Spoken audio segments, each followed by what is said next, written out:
como nós citamos crescer na graça e no conhecimento, a gente pode ver, existe pelo menos 4 vertentes sobre conhecimento. Eu quero lembrar os irmãos, que eu sei que aqui os irmãos conhecem. Existe o conhecimento científico, que são fatos comprovados por análise, por testes.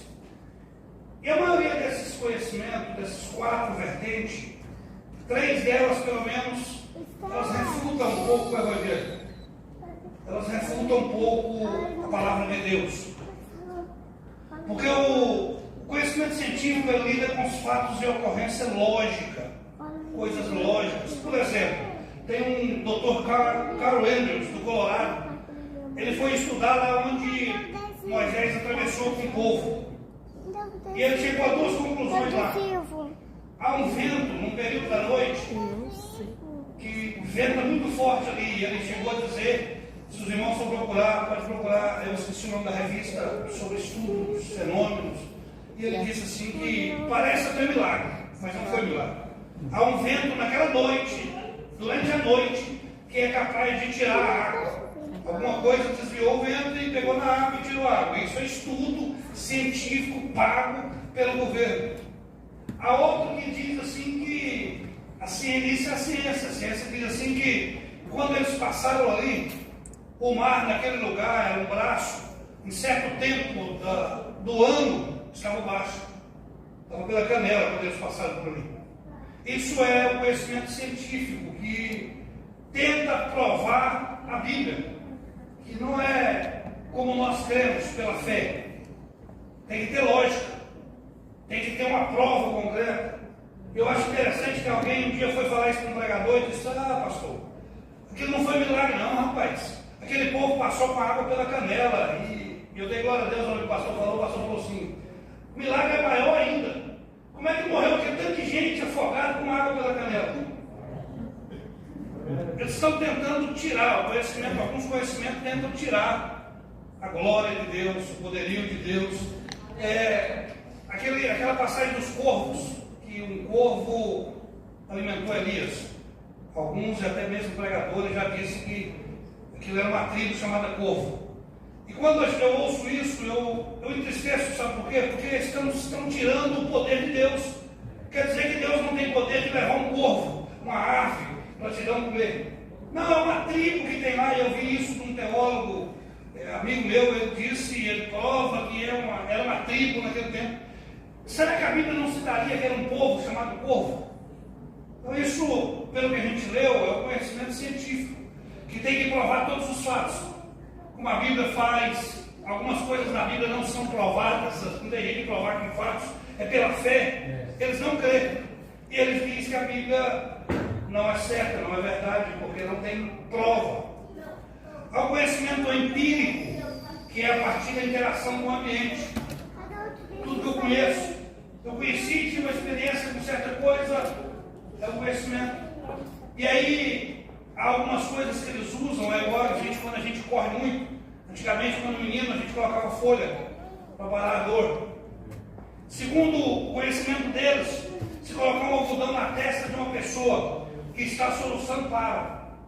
Isso é porque eu creio que foi uma coincidência, algumas coisas que aconteceram. Eu já coloquei essas folhas lá, e a maioria das vezes não parava de doer nada. Uma vez ou outra parava, coincidência. Isso é o conhecimento empírico que diz que é pela experiência que você tem. Você tem que ter experiência com as coisas para ter conhecimento. Tem o conhecimento filosófico que é baseado na lógica, através do raciocínio. Tem lógica, é verdade. Não tem lógica, não é verdade. Já vai de encontro com a Bíblia também. Porque qual seria a lógica de Jesus vir nos ares e levar bilhões de pessoas sumir de uma hora para outra? Porque além dos que estão vivos, tem aqueles desde quando fundou o mundo que vão embora. Qual é a lógica disso? Nenhuma. Para o conhecimento filosófico isso é mentira. Isso não existe. Isso é inaceitável. Porque eles creem naquilo que tem lógica. Naquilo que a razão pode explicar. E eu acho bom que, por isso que os outros chamam de crente, que crente é doido. Crente acredita em umas coisas, irmão, que se for olhar, É meio doido mesmo. Jesus veio, sofreu e vai vir buscar o povo, até mesmo daqueles que fizeram ele sofrer. Milhões de pessoas vai vir buscar. Mas eu quero falar, irmão, para os irmãos, no último do versículo: crescer na graça e no conhecimento do Senhor Jesus. Esses três vertentes é conhecimento de coisas, de fatos. E esse conhecimento último é o conhecimento teológico, ele não é de coisas, é conhecimento de pessoa. Porque Theo significa Deus. Logia é estudo sobre Deus, sobre a sua natureza, sobre o seu poder, sobre o seu caráter. Então, Deus é uma pessoa. Teologia é estudo sobre Deus e lida com a fé. É o que nós temos. E eu creio que cada um que está aqui hoje não está na frente de uma televisão, não está deitado em casa, porque tem fé. Que a palavra que nós falamos aqui, a palavra que está aqui, é a palavra de Deus. E eu quero falar sobre isso. Esse conhecimento, conhecer a Deus. Como conhecer um ser humano? Como conhecer uma pessoa? E eu gosto muito de falar isso todas as vezes que eu prego. Às vezes eu prego, eu falo sobre isso. A gente quer conhecer a Deus por ouvir. A gente quer conhecer a Deus porque fulano falou. Muitos de nós vêm da igreja e não conhecem a Deus de verdade. Porque para conhecer uma pessoa precisa ter um relacionamento. Aleluia. Alguém aqui me fala sobre o Samuel. Alguém aqui me fala sobre o Samuel, eu não conheço o Samuel. Eu sei o que alguém me falou dele. Para mim conhecer o Samuel, eu tenho que chamar o Samuel para ter um relacionamento, para conversar, vamos tomar um café, vamos sentar, bater um papo. Isso é conhecer. E a Bíblia vai dizer: cresça, sempre crescendo em conhecer a Jesus Cristo.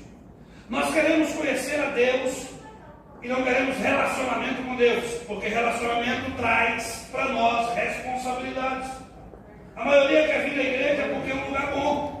Olha que coisa boa, um arzinho legal, tem umas palavras bonitas, tem uns hinos bonitos, muito mais bonitos que as músicas aí fora.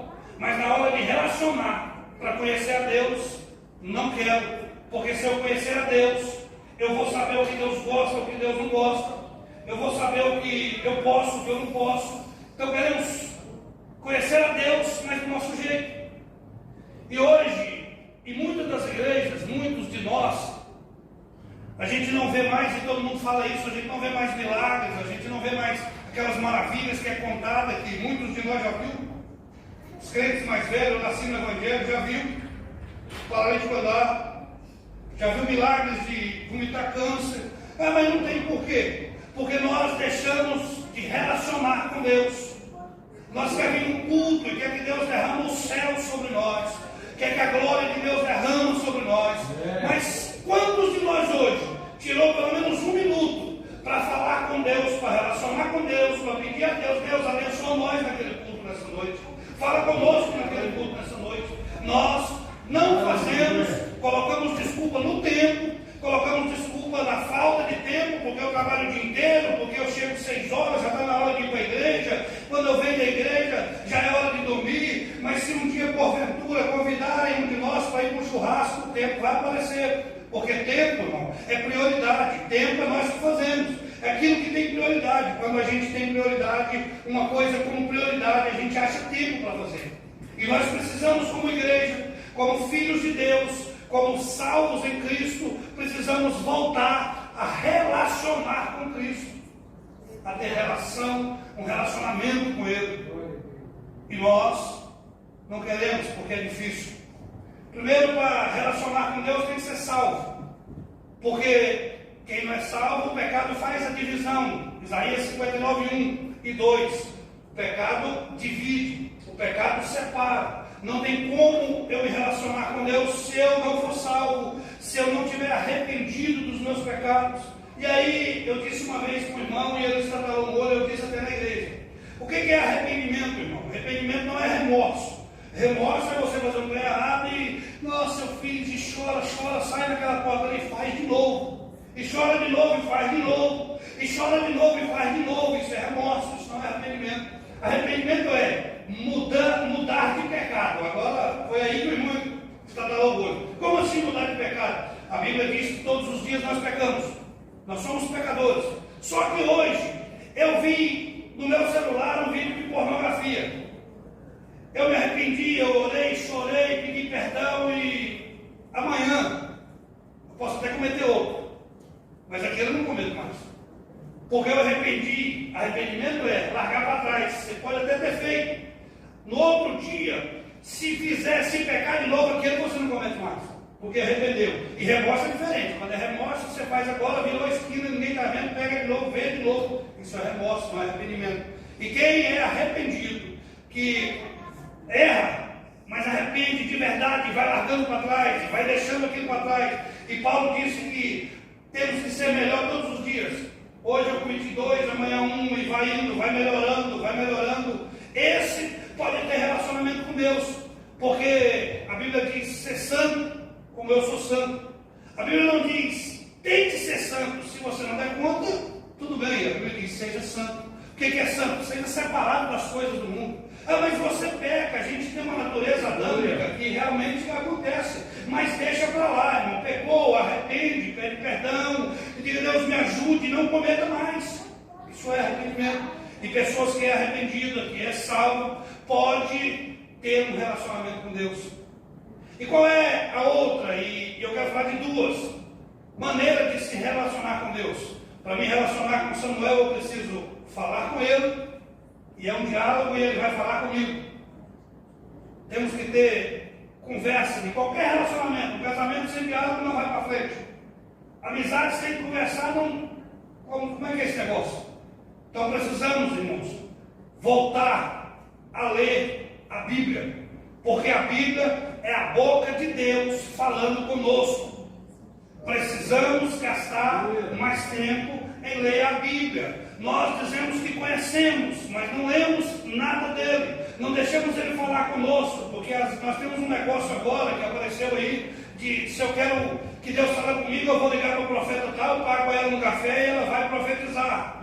Espera aí, irmão, quando Deus quiser falar com você, ele vai te trazer um profeta. Ele vai te levar num lugar, ou alguém vai até você, e ele vai mandar. Não precisa sair correndo atrás dessas ligações. Eu já vi irmã, uma vez uma irmã me perguntou, você tem o telefone da fulana? Eu queria ligar para ela para ver se Deus não tem uma palavra para mim. Abre a Bíblia, irmão. Deus tem sempre uma palavra para nós. Precisamos voltar a ler Bíblia. Porque através de ler Bíblia a gente conhece a vontade de Deus. João 7,17 diz assim, se quiser fazer a vontade de Deus, conheça a sua palavra. Mas é igual eu falei no começo, a gente não quer conhecer porque conhecer tem responsabilidade. Relacionar traz responsabilidade. Por quê? Eu posso viver de qualquer jeito, eu posso entrar nessa onda aí de que eu sou dono do meu nariz, eu faço o que eu quero, eu me divido do jeito que eu quero, só ir na igreja, acabou o culto, eu vou embora, continua a mesma vida, mas eu estou lá na igreja. Relacionamento, irmão, tem responsabilidade, porque você tem que conhecer para mudar de vida. Porque quanto mais a gente conhece a Deus, mais parecido a gente vai ficando com Ele. E quem conhece, quem lê Bíblia, vai entender que Deus é santo. Eu tenho que me santificar. Deus não mente. Eu tenho que parar de mentir. Deus não faz falcatrua nos negócios. Eu não posso fazer falcatruas nos negócios. Você não vê nenhum lugar na Bíblia falando que Deus fez uma rodinha para fofocar do fulano que pecou. Quantas vezes você viu falar que Deus falando que Davi pecou, mas eu vou te usar, Davi, você pecou. Quantas vezes você viu Jesus falando que Pedro, você pecou, sabe, você me pegou lá, mas eu vou passar por cima. Jesus não faz isso, não tem. Então, quando a gente conhece Ele, a gente tem a responsabilidade de ser igual a Ele. E por isso, a maioria de nós não queremos. Porque ser igual a Jesus vai nos privar de muita coisa. Ser igual a Jesus, a gente não pode mais ir para um boteco, sentar junto com os amigos da pinga e ficar lá bebendo cachaça. Não pode, porque você é luz. E o que vai fazer lá no meio daquele lugar? Parecer Jesus, você já não pode fazer uma fezinha na Mega Sena, porque a minha Bíblia diz assim, olha, dinheiro vem do suor do teu rosto. Isso é responsabilidade. E como é que conhece? Lendo a Bíblia. A gente tem tempo para gastar. Eu acabei com o meu Facebook, o meu telefone. Não é porque eu estava vendo vídeo próprio, não. Você começa a ver um amigo, uma postagem, outra. 2 horas se passou. Quem trabalha de 7 às 11 horas chega em casa, 1 hora tem que voltar para o serviço. Se você fizer um cálculo, eu vou lá, eu gasto meia hora para almoçar, dá para me descansar meia hora, eu tiro meia hora de oração e dá para mim ir para o serviço. Mas você chega em casa, pega o celular, o Facebook, quando você olhar, falta 10 minutos para 1, não vai dar tempo de eu orar, vou ter que ir embora trabalhar. De tarde faz do mesmo jeito, quando você olhar, até sábado, já trabalha no domingo, levando madrugada, e isso vai passando sem ler Bíblia, sem conhecer a Deus. E quando acontece um culto na igreja que a graça de Deus é derramada, você vê os irmãos pulando aqui e você não sente nada, e nós não sentimos nada, e fica assim, Deus, será o que aconteceu? E Deus está dizendo, você não me escuta, eu estou querendo falar com você, você não abre a minha boca para falar. Queremos ter relacionamento, queremos tudo de Deus. E há um princípio que eu gosto muito de falar, que tem, e a gente só usa esse versículo para o nosso bem. Pedi, dá-se-vos, buscar e acharei. Tem um princípio aí, irmão, é um princípio bíblico. Pedi, dá-se-vos. Porque primeiro você pede, primeiro você faz, primeiro você procura, primeiro faz por onde, para depois ser abençoado. Não, mas eu não oro, eu passo o dia inteiro no Netflix, eu passo o dia inteiro vendo coisas que não convêm, porque Paulo diz que todas as coisas convêm, mas nem todas edificam. Eu passo o dia inteiro vendo coisas que não edificam, e chega no culto, quero que Deus derrame a graça. O seu vizinho vai receber, o pastor vai receber, os obreiros vão receber, e você vai sair, como diz os outros, vai sair chupando o dedo. Por quê? Porque você não fez por onde. A Bíblia é assim, pedi, faça a sua parte, faz por onde, que eu tenho muitas bênçãos para dar. Se não Marcos, quando veio aqui, se não me engano, ele disse que Deus tem, a gente pede 99,9999% nas nossas orações. Se fizer 100, 99,5 é pedindo. Às vezes agradece um meio. E ele disse, olha, a gente acha que pede muito, a gente pede bem menos. As bênçãos que Deus tem para nós é muito mais além daquilo que nós pedimos. Só que nós não recebemos por quê? Porque a gente quer ficar parado e Deus é que tem que procurar nós para derramar a bênção nas cabeças. Você não quer ficar sem o café da manhã, não vou jejuar, e Deus vai me derramar a bênção. Eu vou levantar, mas eu tenho que sair 6 horas, eu levanto 5 para 6, não dá tempo nem de orar. Não, mas Deus entende. Por que quando é coisa para nós a gente faz? Por que quando é coisa para nós a gente tem tempo, a gente acorda mais cedo? Não, eu tenho que sair, depois do serviço, eu vou dar uma pescada, mas eu não tenho tempo de ir de casa, então eu levanto mais cedo e vou arrumar a praia. Por que para nós tem? E por que nós não podemos levantar mais cedo um pouquinho? Para falar, Deus, me abençoa, e abre a Bíblia, escuta Deus falando, está abençoado, vai embora, eu vou consultar a palavra de Deus. A gente não quer, irmãos. Precisamos voltar a relacionar. Eu já li essa Bíblia, irmãos, 54 vezes, comecei a 55, essa não, as Bíblias. E não sei nada. Tenho vontade de ler 100, mas eu vi que acho que Carlos Mudo deu 200. Se Deus permitir eu não voltar antes, eu quero chegar lá, em nome de Jesus. Ele leu 50 vezes de joelho, 150 normal e 50 de joelho.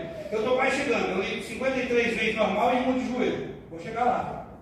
Para quê, irmão? Para conhecer. Sabe por quê? Se você for ler a Epístola de Pedro, 1ª, 2ª e Judas, ela vai dizer sobre os falsos profetas.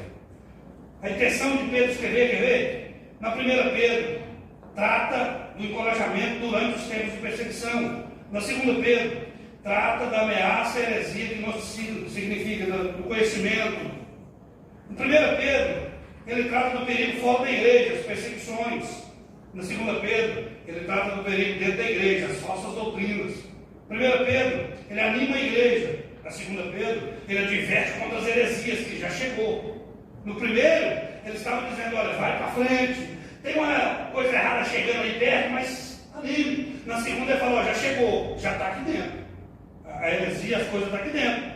No primeiro, ele fortalece os irmãos. No segundo, ele diz, ele vem para proteger dos perigos ocultos através do falso conhecimento dos doutores. Conhecer, irmão, é para você não ser enganado. Para subir um aqui, não vou dizer aqui que eu estou aqui, mas para subir em qualquer lugar que você for e falar com um público, pegar o microfone e falar asneira e você acreditar. Por que eu leio Bíblia, irmão? Eu não leio Bíblia para ser melhor que ninguém, para saber mais do que ninguém, eu não sei. Eu entendo que eu não sei. Quando alguns lugares eu procuro não ir. Para mim vir aqui hoje, quase que eu não vim. Quase que eu falo, pastor, não vou não, pastor. Não dou conta. Mas eu leio Bíblia, porque quem subir num púlpito, ou seja, onde for, pode ser quem for, se falar uma asneira, eu vou falar assim, isso aí não está na Bíblia não. Esse não me leva não. Porque se os irmãos for reparar, irmão, toda heresia que surgiu, não foi um bobo que criou ela não. Não foi um analfabeto que fez ela não. Foi teólogos bastante estudados, doutores da lei. Toda heresia que surgiu foi. Por quê?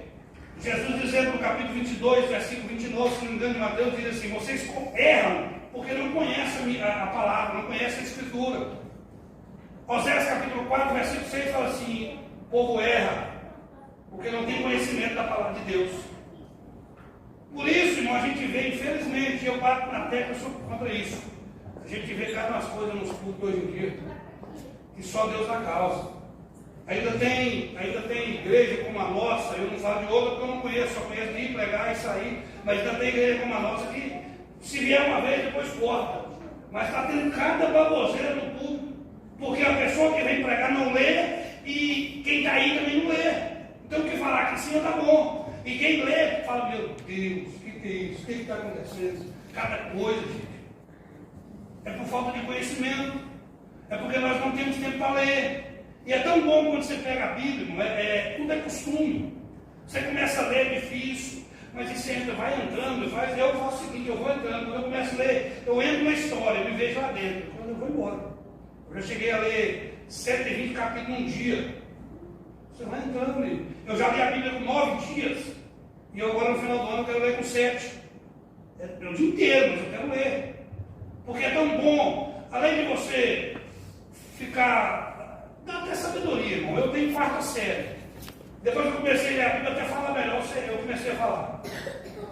Porque a Bíblia é isso. A palavra de Deus traz sabedoria, conhecimento. E além do mais, não nos engana. Não deixa ninguém enganar nós. Porque o caminho é só um. A porta é só uma. Aliás, caminho tem muitos. O povo inventa todo tipo de caminho, mas a porta é só uma. Só vai entrar pela estreita. Não adianta. Caminho largo, mas vai chegar na porta, ela é estreita, e só vai passar com essa bússola aqui. Deus fala: é por aqui, é por aqui, é por aqui, e nós não queremos, precisamos relacionar mais com Deus através, e até alguns através do diálogo, Ele falar com você, e da oração. Precisamos orar, precisamos orar. Nós queremos muito e recebemos pouco, porque não oramos. Mas Deus sabe tudo, sabe, mas Ele quer ouvir. Precisamos voltar a orar, precisamos voltar a tirar tempo, precisamos desligar um pouquinho da internet. Quando eu fui casar com a minha esposa, ela tinha uma televisão desse tamanho aqui. Eu falei: casar não, a gente foi namorar, foi conversar para namorar. Eu falei: na minha casa eu não queria televisão não, e ela já está todo hoje, porque o pai dela, para ele, tudo era pecado. Eu falei: não é que é pecado não. No lugar nenhum na Bíblia fala que televisão é pecado. Mas me toma tempo. Eu gosto de ler, gosto de orar, me toma tempo. Aí eu falei com ela assim: olha, eu tenho uma... por dia, eu faço tal coisa por dia para Deus, não vou te tomar seu tempo. Eu não falo isso não, eu falo, eu tiro, desde quando Jesus me chamou, eu tiro 4 horas de oração por dia. É eu e Deus, irmão. Não é porque eu sou melhor, é porque eu preciso. Eu falei: esposa, é assim, eu tiro 4 horas, 2 horas de leitura. E eu não queria televisão, não tomar tempo. Pode ser? Pode. Já está lá casado há alguns anos, mas um menininho. Não temos. É pecado? Não, irmão. Mas você vai ver um jornal? Não é jornal. Você vai ver um jornal. Sai do jornal, começa uma novela. Sai da novela, começa outra, vai ver. Final do dia venceu, você não leu Bíblia. Você não orou. E não vai ser abençoado. Porque vem para a igreja, vai embora seco, igual língua de papagaio. Não é pecado. Mas nós temos que abrir mão de certas coisas. De algumas coisas que nos atrapalham a chegar perto de Deus. Se nós queremos ter um relacionamento íntimo com Deus, precisamos abrir mão de algumas coisas. E precisamos voltar a fazer algumas coisas.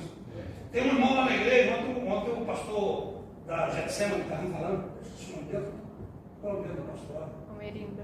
Merindo. E o irmão sentado na frente, toda vez que ora, a cara no chão. Eu olhava e a cara no chão.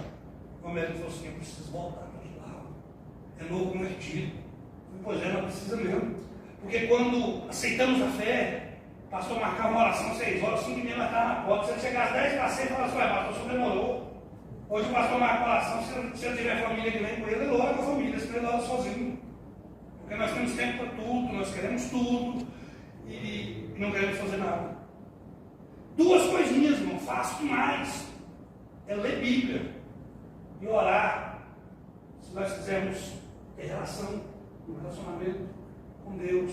Porque quando você está orando, você está se expressando, falando.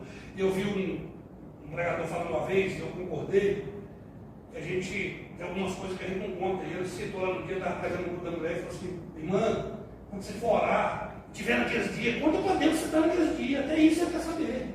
Eu fui orar, mas para que isso? Na realidade é, irmão, todas as coisas. Bota o joelho e conversa. Quando você conversa com seu marido, com sua esposa, ele é mais do que amigo. Conversa com ele, conta tudo. Hoje eu venci naquele dia, hoje eu estou nervoso, não dormi direito, me ajuda. Isso é relacionamento, irmãos. Precisamos disso. Por isso que hoje nós vivemos muito pessoas crentes tristes. Toda hora que você olha está triste, cabeça baixa, não acredita em mais nada. Porque a ligação que tem com Deus é Bíblia e oração. Já não tem mais Bíblia, já não tem mais oração. Tem gente que vem da igreja, escuta a palavra, fica aqui. Ele está tão ligado que se hora que sai lá fora perguntar o versículo que foi lido, ele não sabe. Porque não se importa. Ele não está mais se importando com chegar perto de Deus. E nós precisamos disso, irmão. Deus, quando Ele fez o mundo, Ele pôs um jardim. Vai lá no quintal da sua casa, como diz, para ir lá todos os dias conversar com Adão. A Bíblia não fala, mas eu imagino, quem sabe Adão deitava no peito dele, no colo. Que coisa mais linda aquele relacionamento, aquela coisa. Então Deus é Deus de relacionamento. Deus não é aquele Deus que a gente pensa. Eu já ouvi gente orar, Senhor, da onde o Senhor está aí, me abençoa, da onde o Senhor está aí. Ele está conosco todos os dias. Nós precisamos mudar o jeito de ver Deus. Precisamos entender que Deus está do nosso lado. Filipenses 2,5 fala que Ele está perto. A Bíblia fala que Ele está perto de nós, daqueles que temem. Precisamos conversar com Ele. Precisamos ler dele. Porque quando a gente lê, a gente aprende a discernir a sua voz. Provérbios 2,6 diz que o Senhor dá sabedoria e da sua boca o conhecimento. Qual que é a boca? Quem é a boca de Deus? Quer ouvir Deus falar, irmão? É bom. Quem não gosta do profeta? Você está naquele dia e você está orando e não falou nada para ninguém, Deus usa um e vem e fala com você. É maravilha. Mas se Deus não falar desse jeito, chega na sua casa, dobra o joelho e fala, Deus, eu estou com um problema. Sabe ouvir sua voz? Abra a Bíblia, irmão. Ele vai falar com você. Mas nós não temos tempo. Ô, irmão, eu ainda creio. E o pastor aqui, nós dois temos o mesmo pensamento. Eu ainda quero ver pessoas ser curadas. Entrar de cadeira de roda na igreja e sair curado. Sair andando. Pessoas entram cegas e saem gritando porque está vendo. Porque Hebreus 13,8 fala que Deus é o mesmo ontem, hoje e eternamente. Qual é a diferença? Nós é que mudamos. Nós é que colocamos outras coisas acima. Mário Sérgio Cortella diz assim: é fácil de você saber de uma pessoa se ela tem prioridade. Quando você chegar numa pessoa e falar assim, qual é a sua prioridade? Ele fala assim, minha prioridade é essa e essa. Ele não tem nenhuma prioridade. Prioridade é só uma. Depois que você alcança aquela, tem que ser uma ou outra prioridade. Nós precisamos priorizar a Deus. Mateus 6,33. Buscar primeiro o reino dos céus. E as demais coisas vos serão acrescentadas.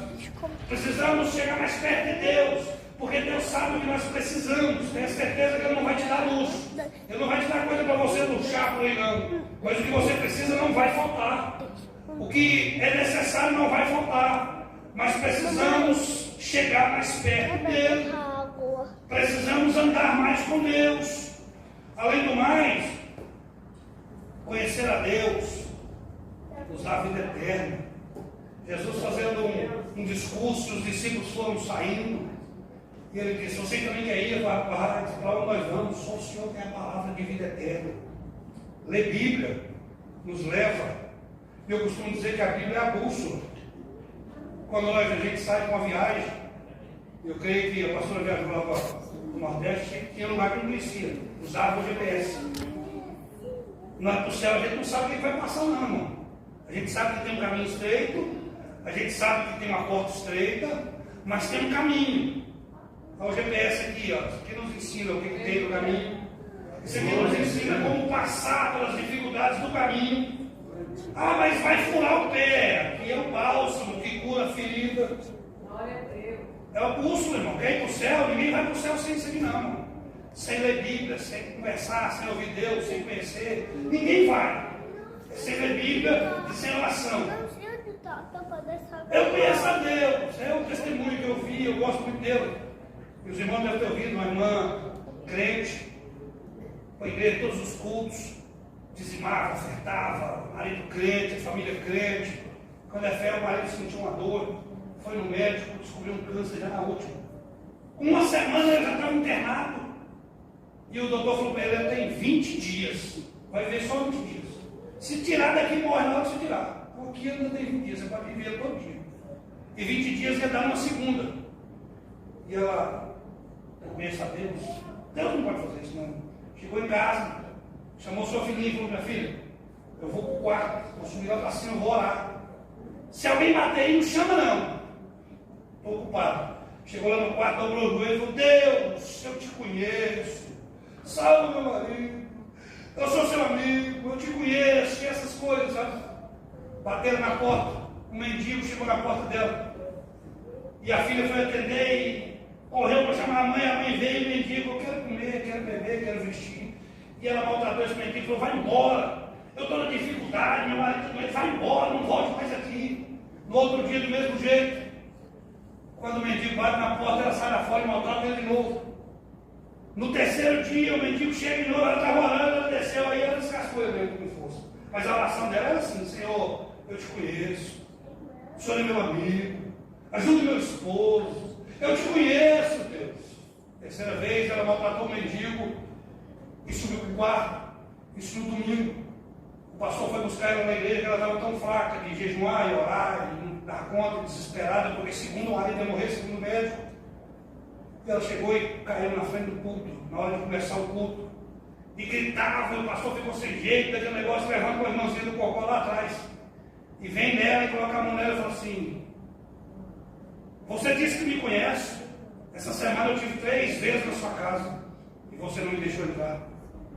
E ela levantou e o pastor já desesperou com aquilo e falou, irmã, que negócio é esse, irmã? Vai orar, que profecia é essa? E aí, a mulher, o pastor, eu sei o que ela está falando comigo. Deus falou comigo, eu sei o que ele está falando. Pode deixar. Voltou para casa. Quando ela chegou em casa, ela mudou de pior. Senhor, vou pensar o que eu conhecia. Hoje eu aprendi como é conhecer o Senhor. Me ajuda, se o Senhor quiser curar meu marido, o Senhor cura. Se não quiser, Senhor, a minha vida é sua, a vida dele é sua. E aí, quando ela estava orando, o mesmo mendigo, quando ela abriu a porta, ela abriu a boca para falar e falou, eu já sei. Você quer comer, você quer beber, você quer vestir, entra lá dentro. Quando ele entrou lá dentro, ela já fez a melhor comida, falou, filha, leva ele lá no quarto, fala para ele escolher uma roupa do seu pai, vai lá para ele banhar, fazer a barba e tudo, arrumou. Quando ele acabou de comer, ela foi lá no quarto, pegou uma quantidade boa de dinheiro que ela vinha guardando, entregou para ele e falou assim, olha, a partir de hoje, quando você quiser comer, beber, vestir, a porta está aberta. Você nunca mais vai passar necessidade. Quando acabar o dinheiro, você vem com outro, vem cá que eu te dou outro, e roupa, eu vou te dar outro e tal. E quando ele ia saindo, e ele virou para pegar na mão dela. Deus tomou a boca dele e falou assim, hoje, eu sei que tu me conhece, hoje mesmo eu entro lá naquele hospital e arranco o câncer do seu marido, porque hoje tu me conheceu. Tem muita gente assim, irmão, na igreja, vem na igreja e acha que conhece a Deus e não conhece, porque conhecer a Deus, mas ele não vai descer aqui para você. Não, conhece a Deus todos os dias, a todo momento, Deus se revela, das mínimas coisas, Deus se revela. Mas como nós vamos saber?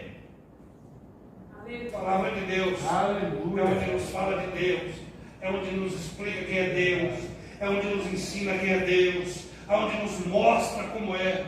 E nós precisamos conhecer de verdade a Deus, para não passar uma situação como essa. Dizer que conhece a Deus, mas não conhece. precisamos voltar, orar e ler, para ter um relacionamento verdadeiro com Deus. Para que quando nós precisarmos, quando nós dobrarmos o joelho no chão e a nossa voz subir, Ele vai dizer: eu conheço essa voz. Eu sei quem está falando. Desce lá, anjo, e atende ele. Cuida dele. Porque a Bíblia diz em João 10 que o pastor conhece as suas ovelhas, a voz das suas ovelhas, e as suas ovelhas conhecem a voz. Mas como é que conhece? Porque está sempre junto. E nós queremos que Deus conheça.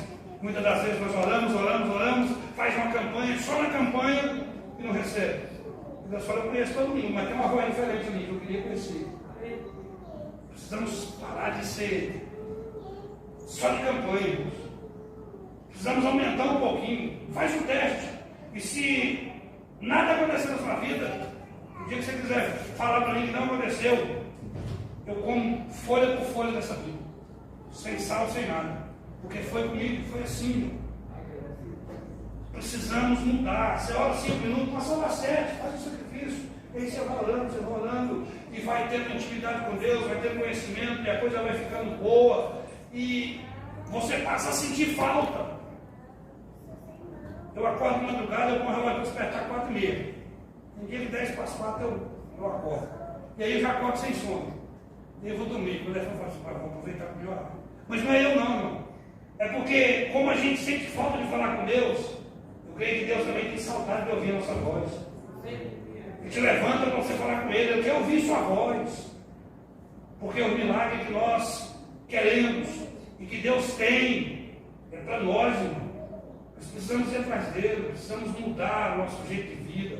Precisamos, olha, no dia de hoje, irmão, as igrejas todas tinha que ser o dia que está mais cheia. Porque é o dia que Deus está falando com nós. Nos outros dias ele fala, também fala. Mas hoje é mais especial. A gente separou o dia, hoje eu vou falar com o meu povo. E nós não veio. Porque nós já estamos em dificuldade. Porque a palavra de Deus que a maioria que eu ouvi hoje, eu vou te dar, vou abrir a porta, eu vou fazer, eu vou te enriquecer. E nem sempre é assim. Deus faz. Mas Mateus 6,33. Primeiro ele. E as outras coisas ele acrescenta. Vamos mudar um pouco e voltar à leitura da palavra. E voltar à oração. Para conhecermos o Senhor Jesus. Crescer cada dia mais. Amanhã, melhor do que hoje. Depois da manhã, melhor do que amanhã. Cada dia mais. Chegando mais próximo de Deus. Por quê, irmão? Está chegando a hora de ir embora. Está chegando a hora. Eu acho que nós estamos, eu vou usar uma linguagem aqui de jogo de futebol. Nós estamos na prorrogação e no finalzinho dela. Porque se quem é estudioso da Bíblia, e eu não sou lá estudioso, mas eu sou leitor, eu não vi nenhuma promessa na Bíblia que não cumpriu, irmão. Tudo se cumpriu, só não cumpriu a volta de Jesus. Então não falta mais nada não. Às vezes a única coisa que está faltando é porque ele olha para mim e fala: eu preciso que o Márcio chegue mais perto. Vou esperar um pouquinho para ele chegar mais perto. Porque vai ser triste, irmão. Eu não canso de... Onde eu ponho a mente para lembrar da tristeza que será quando Jesus voltar para aqueles que se diziam conhecedor e cristão, é da Arca de Noé. Aquilo é meu, porque foi 100 anos. E eu tenho certeza que Noé não trabalhou sozinho com a família. Eu creio que Deus deu o dinheiro para Noé. Noé contratou ali marceneiro, serralheiro, um para pregar um prego, um para fazer um... Tenho certeza que a Bíblia não diz, mas eu imagino que ele fez isso. Porque uma embarcação daquele tamanho, só 8 pessoas para fazer, isso é complicado. E aí, muitas pessoas trabalham ali dentro. E Noé dizendo: vai fechar a porta, vai chover. Vem morar aqui dentro, rapaz. Olha que tiver pronto, entra para dentro aqui para nós livrar. E alguém entrava lá dentro e estava interessado em dar dinheiro para fazer uma baderna no final de semana, ou para viver do jeito que queria, mas não tinha nem um pouquinho de ligação com a arca. Quando ficou pronto, Noé acertou com todo mundo e falou: agora pode entrar quem quiser. Ninguém deu moral para ele. Mas a arca foi fechada, a porta pelo lado de fora. Aí, irmão, quando Noé dizia: vai chover, todo mundo duvidava dele, porque não existia chuva naquele tempo. Se vocês irmãos vão ler, subia de baixo para cima para regar as plantas. Não tinha chuva. O povo ia dizer, está doido, nunca aconteceu isso, é igual hoje. Mano. Quando a gente fala que Jesus vai voltar, o povo está doido. Como é que Jesus vai levar esse tanto de gente? Só porque a porta foi fechada. Eu imagino todo mundo ali, quem sabe, no boteco ou fazendo o que fosse, cair uma água na mão. Foi isso. Está pingando. É a chuva que nós falou, é a chuva. Vamos, corre, é a chuva. Quando chega na porta, está fechada. Aí, irmão, que é a tristeza. Porque vai ter tristeza de dor, mas a tristeza aqui, irmão. Lembrar que você estava lá dentro. Gente, eu estive lá dentro. Rapaz, eu preguei prego ali, ó. Eu pus a fechadura naquela porta. Perdi. Porque meus interesses não tinham nada a ver com aquilo. Meus interesses eram lucrar de lá para levar para fora. Assim, irmão, tem gente na igreja que, infelizmente, vai chegar naquele dia e falar, gente, eu estive lá dentro. Eu até dizimava. Eu participava, mas eu não tinha interesse nenhum lá dentro. Estava ali porque não tinha lugar para ir. Estava ali porque... Não, vamos tomar cuidado. Porque está chegando essa hora. E você sabe por que Deus fechou a porta? Porque se Deus é evangelho, mas ele não ia suportar e abrir eles. E assim vai ser no arrebatamento. Não vai ter mais jeito. Já foi. Fechou a porta. Não aproveita. Entra na arca com força, com vontade, com desejo, com as coisas daqui de dentro. Mateus 6,33. Primeiro as coisas do céu. Continue fazendo o que você está fazendo, querendo ficar rico, trabalhando. Mas primeiro pense no céu. Viva para o céu. Viva para o seu reino, para a sua casa, para a sua cidade. Através da palavra. Aleluia. Glória de pé, irmãos. Aleluia. Eu poderia ter falado por 5 minutos, eu vim aqui para dizer: volte a orar e volte a ler. Porque quem não ora, quem não lê Bíblia, não vai para o céu, não. Fala a verdade. Quem não ora, não lê Bíblia, não vai para o céu, não. Não estou dizendo que você orar 4 horas, 5 horas, não. Estou dizendo que você tem um tempo para falar com o seu pai, para ouvir seu pai. Levanta mais cedo um pouco, ou dorme mais tarde um pouco, ou aproveita um pouco o seu horário de almoço. E eu quero terminar com algo que Deus tem posto em minha mente. E me faz lembrar todas as vezes. Eu imagino, a Bíblia fala que lá no céu, Jesus já foi preparar o lugar. Então a sua casa, Senhor, a minha casa, a casa da pastora, a casa dos obreiros, já tudo lá pronto. Porque eu falo que foi preparado, já está preparado. Eu não disse que quando chegar lá ele ia preparar, já está preparado. O Apocalipse diz que nós vamos ter um novo nome, só nós vai saber onde pegar. Aí eu imagino, uma casa tem porta. A porta tem chave. Então eu imagino uma parede enorme, branca, cheia de preguinho, e cada preguinho daqueles pendurado na chave. Aí está a chave do Samuel, a chave do Márcio, a chave do pastorado, a chave de todo mundo ali. Como é que eu faço? Vou chegar lá e pegar. Já está pronto. Ah, mas e se eu não chegar? Fazer o quê? Está pronto. Eu fico imaginando essa parede lá. Minha chave lá, não sei qual é o nome não, vai ter um nome, porque a Bíblia fala que é só lá que ele vai saber. O nome está lá na chave. Quando eu chegar lá, eu vou bater o olho naquele nome lá aqui, peraí. Vou pegar minha chave e entrar para dentro. Pô, irmão, vai ser tão bom aquele dia. Então, não vale a pena perder por nada. Não vale a pena trocar 10 minutos de leitura desse aqui por 1 hora de leitura da revista Ela, da revista Moda. Eu não estou dizendo que você parar de fazer não, mas divide o tempo. Como diz o dizer do antigo, mete a cara na leitura. Mete a boca no chão e ora e busca a Deus. Porque nós estamos indo embora. 1 João 2,18, 2000 anos atrás. Filhinhos, já é a última hora. Eu não disse que será a última hora, eu disse já é a última hora. Estamos indo embora. E Deus nessa última hora está procurando crente que queira se relacionar com Ele. Vamos relacionar com Deus.